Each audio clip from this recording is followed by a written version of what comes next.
Hi, I'm Post Time Skip Sam, and welcome to my review of Volume 26. For this review, I want to focus on how a group of characters have undergone a crazy transformation because of their devotion towards another person. Last volume, I talked about how Shoot was able to break free from his cage and become a powerful member of the party because of just how much Gon has affected his life. In this volume, we see the results of how much Gon has affected Shoot because Shoot is now single-handedly taking on Youpi, sacrificing his own body despite the struggles of keeping up with the barrage of attacks that Youpi is wailing on him. And this sacrificial move empowers two of our characters, Melioron and Knuckle. For Melioron, seeing Shoot in that state pushes Melioron to his own limits to finish the mission as fast as possible so that Shoot can finally be saved. For Knuckle, it's a bit deeper than that, because we see two examples of how much Knuckle has changed. The first instance happens right before Melioron comes to his conclusion, where after seeing Youpi wail on Shoot, Knuckle decides it was best to reveal himself, to skip the plan about sneaking around and pull aggro off of Shoot, and begins to move Youpi away from Shoot so that Shoot can survive.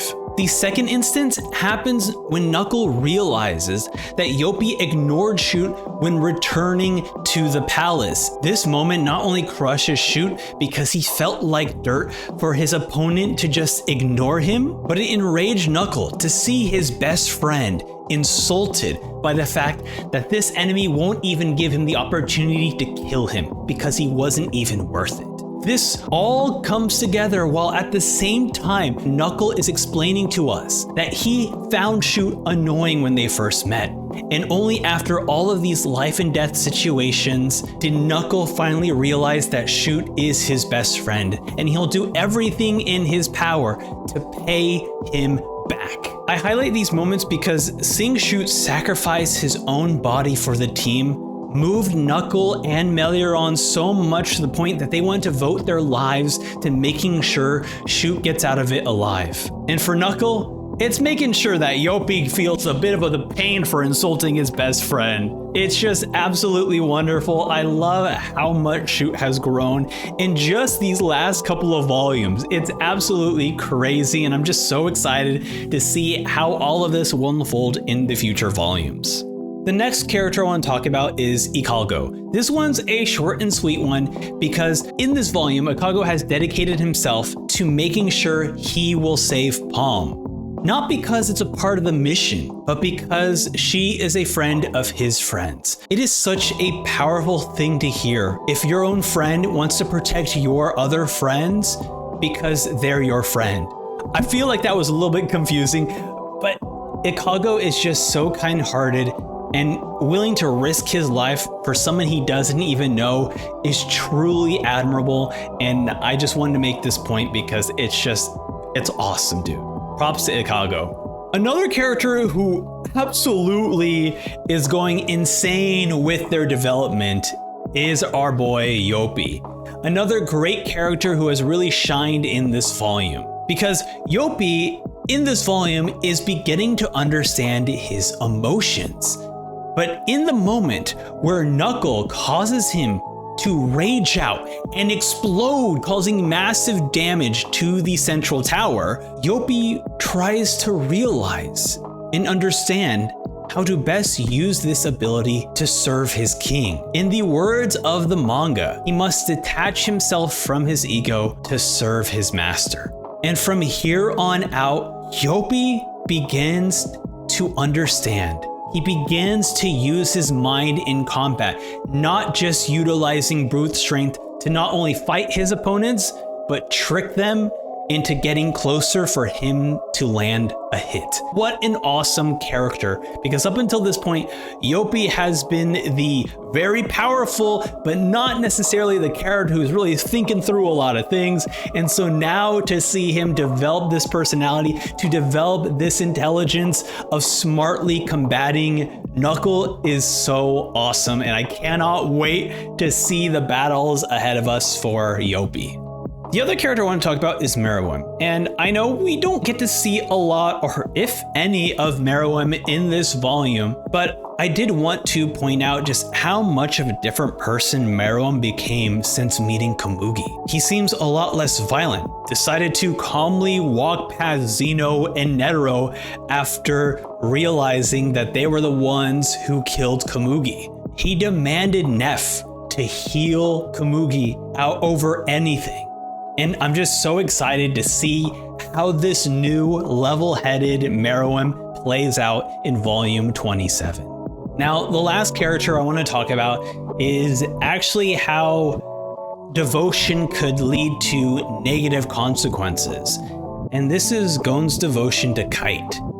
Togashi does such a wonderful job expressing Gon's frustration at not only Neferpitou, but himself as well. When Gon is confronted with the idea that Neff is saving Komugi, he snaps. He doesn't even know how to react. This monster who killed someone he cares so deeply about is now trying to save someone? It's like what Kite said in chapter 196. What happens if some of them have a strong fellowship? This was in response to Gon saying it was easy to kill these Chimera because they were just fighting with each other. And then Kite was like, no, like what if they have strong fellowships?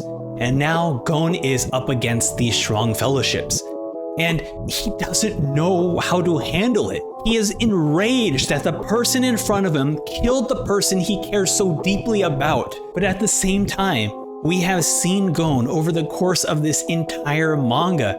And the thing he's really good at is understanding people. Gon is now in this situation that he can't fight Neff. He can't kill Neff. But maybe he can force Neff to save Kite. I'm really excited to see how this turns out. But the thing I really want to get to in this conversation is the most heartbreaking side of what is happening with Gon and Neff. It's when Gon snaps at Killua, who for this entire arc, and honestly for most of this manga, Killua has been told over and over that he doesn't deserve to have friends. And in this volume, he was told that, hey, if you can't defeat Shoot, leave Gon. It's these words that Killua takes to heart. And for his best friend, the person that he has had his back for so long, tells him that the reason why you're so calm in the situation between myself and Neff is because this has nothing to do with you. It's heartbreaking. It's heartbreaking for Killua to have this confirmation from the person he cares the most about that he is not worthy of being his friend, that he has nothing to do with what is happening. Killua has been one of the greatest characters in this manga, of a character who just wants to have friends. And for his only true best friend to tell him that, it's just so heartbreaking. I don't know how this arc will end. I hope that it involves Gon apologizing to Killua, who doesn't deserve this. I hope they hash it out, and I hope they figure out, because Killua needs his friend, and at this moment, he feels like he doesn't have a friend. As we talk about chimeras, I also want to talk about Neff, because Neff has also gone through an incredible transformation of showing so much humanity.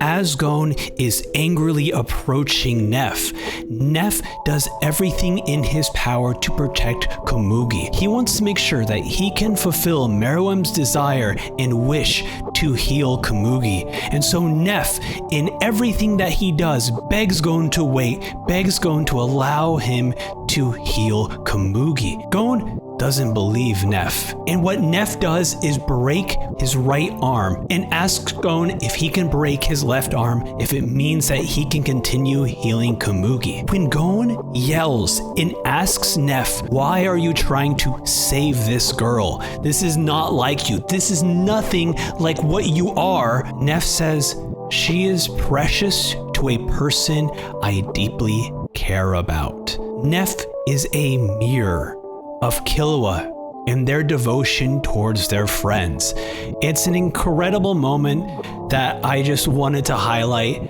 as we kind of close out today's video. But hey, that's it for volume 26. I'm sorry we left it on a little sad and depressing note, but it truly goes to show how incredible of a writer Togashi is, to have this character Gon who we followed for so long have these moments of deep darkness, a moment where he is unable to figure out what he wants with his emotions. It's truly fascinating. Now, I will be changing up the way I do reviews from now on. These reviews take a lot of time. In fact, the last 3 reviews, I usually just finish them at like 3 a.m. because I'm spending a lot of the week kind of writing and figuring out all my thoughts about it. Then I just spend an entire day just recording and editing the videos. And unfortunately, there are a bunch of other things I kind of want to do with this channel that isn't just react and review to a single series.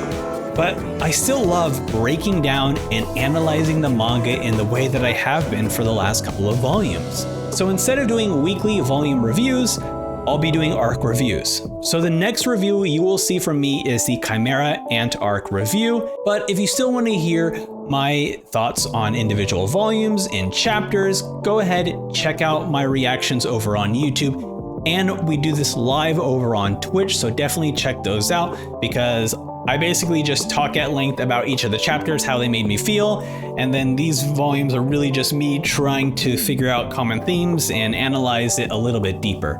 So that is it for volume 26 of Hunter x Hunter. I hope you all enjoyed it, because I certainly did. And by the time you're watching this video, over on the Twitch channel, I already have reactions to volume 27 and most likely volume 28 at this point. I'm not quite sure, but definitely check out the Twitch channel. Otherwise, I will see you next week for some reactions to volume 27. Okay, goodbye now. Bye!